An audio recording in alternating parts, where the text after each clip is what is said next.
Hi guys! We often receive questions about the functionality of resin, especially from someone who owns a small business in the resin craft field. So today, we'll discuss three main topics: the differences in viscosity between epoxy resin, the suitable applications for different types of resin, and the yellowing resistance of our products. Lastly, we'll share some tips on how to store resin crafts. So let's get started. Viscosity refers to the thickness of a liquid and is typically measured in centipoise, which all refer to CPS. Viscosity can range from low viscosity, such as water, 1 CPS, to high viscosity, such as syrup, 10,000 CPS. It measures the internal resistance to flow in a fluid. The lower the viscosity, the greater the fluidity. First, the viscosity of resin affects the time required for it to fully cure. Generally, resins with a higher viscosity may take a shorter time to cure than those with a lower viscosity, because lower viscosity resins tend to be more resistant to the curing process. Additionally, the viscosity of the resin can also impact the depth of the cure. Resin with lower viscosity may require more time to cure to the desired depth, as they resist the curing process more. A viscosity exceeding 5,000 CPS is considered high viscosity and is suitable for coating. Viscosity in the range of 1,000 to 5,000 CPS is considered moderate and regular resin, while low viscosity is defined as being below 1,000 CPS.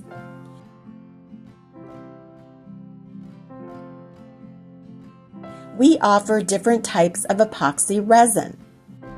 Among them, polyurethane resin has a viscosity of 63 CPS, which allows for good fluidity, making it suitable for prototyping ordinary models.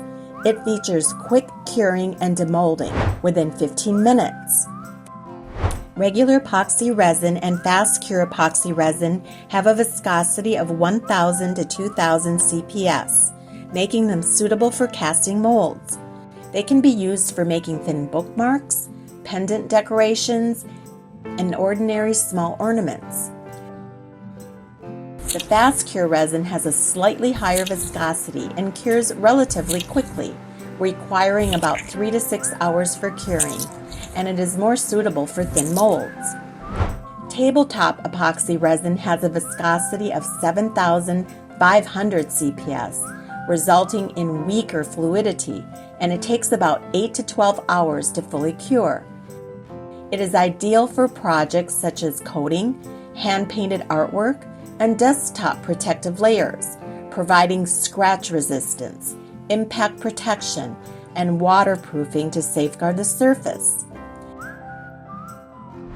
Deep pour resin has a viscosity of 1,000 CPS, offering good fluidity that allows it to flow into the small corners of the mold. However, it has a longer curing time, taking about 48 hours to fully cure. This resin is perfect for creating thicker pieces, such as casting the flowers, tables, and resin diorama. Now let's compare the viscosity between the fast cure resin and deep pour resin. We poured both types of resin into empty cups and stir them to compare the differences in their flow properties.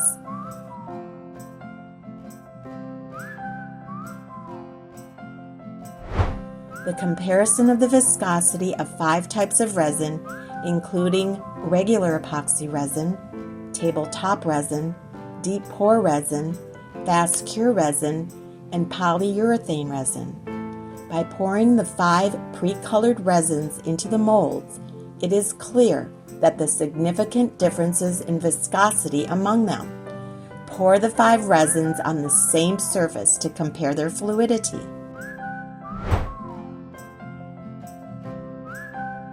Next, we'll conduct a yellowing resistance test for resin, which I believe is a concern for many resin users. The main reasons why resin turns yellow are as follows. First of all, sunlight exposure. When resin is exposed to sunlight for a long time, UV rays can cause it to darken and age faster, leading to yellowing. UV light accelerates the breakdown and oxidation of certain components within the resin, gradually causing it to lose its original transparency and color.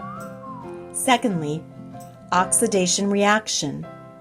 Resin contains unsaturated structures that easily react with oxygen in the air, producing oxidative degradation products. Over time, oxidation accumulates, leading to yellowing of the resin. Thirdly, storage conditions. Of environmental factors. If resin pieces are exposed to humid or high temperature environments for extended periods, the aging process will speed up, resulting in yellowing. And finally, mixing and curing process. If there are mistakes in the mixing and curing process, such as incorrect ratios or uneven mixing, it can cause the resin to yellow in the final product. Now, we will simulate these 3 environmental conditions to test the stability of the resin. Before testing, we first made 3 clear resin samples and attached different color labels so that we can compare the results after the test. We will begin the first UV light exposure test. I place the resin sample in a constant temperature and humidity environment to simulate actual usage conditions and expose them to a UV lamp for 48 hours. After waiting for 48 hours, I remove the resin samples and observe any color changes. The second test is a sunlight exposure test.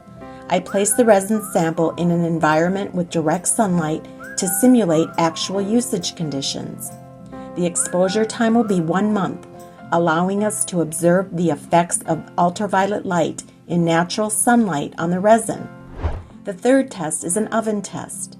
I bake the resin sample at 120 degrees Celsius for 4 hours and observe the changes. The increased temperature will accelerate the degradation and oxidation of the material. We can assess the stability of the resin through this process. Finally, let's review the results of the 3 tests. It is clear that the resin samples from the oven test has noticeably yellowed, while the other 2 samples showed little change. This indicates that our resin is more susceptible to accelerated aging in high temperature environments, leading to yellowing. Proper storage of resin is key to maintaining its appearance and extending its lifespan. Here are some tips for resin storage. Resin crafts should be stored in a dry, cool place, avoiding areas with direct sunlight. UV rays from the sun can accelerate resin aging, leading to discoloration or loss of luster. Additionally, maintaining good ventilation helps prevent mold growth due to humidity. Use a soft handkerchief or cotton swab to lightly wipe the surface of the resin crafts, removing dust and dirt.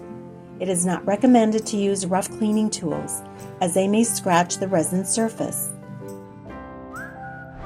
Avoid contact with chemicals. During the cleaning process, please avoid using cleaners that contain alcohol, acetone, or other chemical ingredients, as these substances will damage the resin surface. For example, wiping UV resin crafts with nail polish remover will cause the surface to become cloudy. Do not place heavy items directly on resin crafts, as this may cause deformation or cracking. For example, this tray holder is suitable for placing lighter jewelry. Avoid high temperatures. Keep resin crafts away from high temperature environments, such as heaters or stoves. The heat will accelerate aging and deformation of the resin. Periodically check the condition of resin crafts. If you notice any cracks or discoloration, please take prompt action for repair and maintenance. If resin crafts have cracks or minor damage, we can apply a layer of tabletop resin directly to the surface. For more severe cracks or damage, we recommend sanding and polishing the resin surface first, then applying a tabletop resin layer. For frequently used resin crafts, regular maintenance is highly recommended, such as using a specialized resin care product for wiping to maintain their luster and extend their lifespan. In summary, the caring of resin crafts should focus on storage conditions, daily cleaning, oxidation prevention, and regular precautions. Through proper maintenance measures, you can preserve the beauty of resin crafts and extend their lifespan. Okay guys, I'm finished sharing with you about resin viscosity, yellowing resistance testing, and resin crafts storing tips. Which type of resin do you prefer to work with? I really hope this video has been helpful. If you have any questions, feel free to leave a comment. See you next time. Bye!